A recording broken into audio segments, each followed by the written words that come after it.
Një strategji të cilën e ka përdorur Ali Ahmeti ka qenë heshtja, të cilën e ka shfrytzuar në situata më të vështira politike për shqiptarët. Thonë që heshtja shflori, por jo në politik dhe në rrethana ku kanë qenë shqiptarët. Në politik, heshtja paraqet irritim të masës dhe demonstrim të papërgjegjësisë ndaj atyre që ta kanë dhënë mandatin për t'i përfaqësuar politikisht.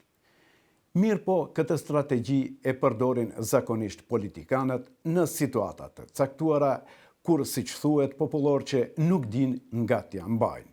Heshtja e Ali Ahmetit në Maqedoninë e Veriut, kur janë në pyetje shqiptarët, paraqet një mozaik nekrologjie sepse janë të shoqëruara me pasoja të paparashikueshme. Ti paraqesim disa kronologjikisht. Ali Ahmeti heshti kur marrëveshja Kornizë e Ohrit u degradua gjatë negociatave edhe pse disa nga deputetet e atëhershëm të Partisë për Prosperitet Demokratik PPD me qëndrimet e tyre nuk lejuan të bëhet pazar të cilin Ali Ahmeti në heshtje e miratoi, ndërkohë që ne sot po i ndjejmë pasojat siç është çështja gjuhës shqipe, përdorimi i flamurit kombëtar, statusi i ish ushtarëve të UÇK-s, përfaqësimi i shqiptarëve në institucionet e tjerë.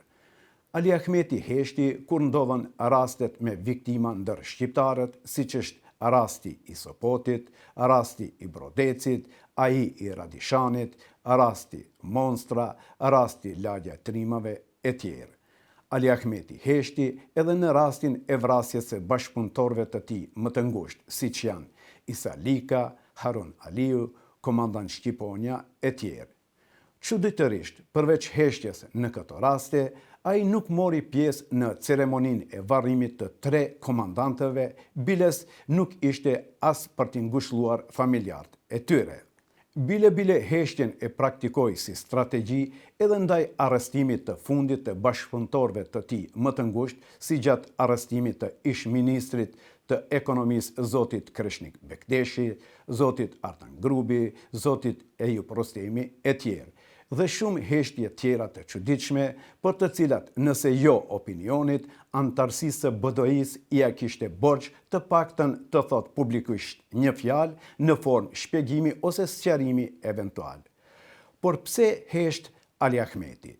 Përgjigjja më e lehtë dhe më e shkurtë do të ishte se ai nuk ka kapacitetin e nevojshëm, as intelektual dhe as politik, për t'i menaxhuar ato situata dhe momente sa komplekse dhe po aq të vështira. Por nëse i futesh në thellësi analizës, vjen te ajo fjalia e famshme e ish funksionarit të lartë komunist të Kosovës Rahman Morinës: një dreq i vogël është këtu. Dhe si duket, ky dreq i vogël i Rahman Morinës po vazhdon të jetë i pranishëm te këto heshtjet e sotme të pakuptimta të zotit Ali Ahmeti. Po pse hesht Ali Ahmeti? Kush po e detyron të hesht? Bile shpesh herë të lind pyetja, kush po e detyron të hesht atë, madje edhe në momentin kur bashkëpunëtorët po i arrestohen, ose pse heshti dje kur i u vran shokët në rrethana misterioze, madje ende të pasqaruara. Pyetje të lehta që kërkojnë përgjigje të rënda, por të domosdoshme gjithsesi.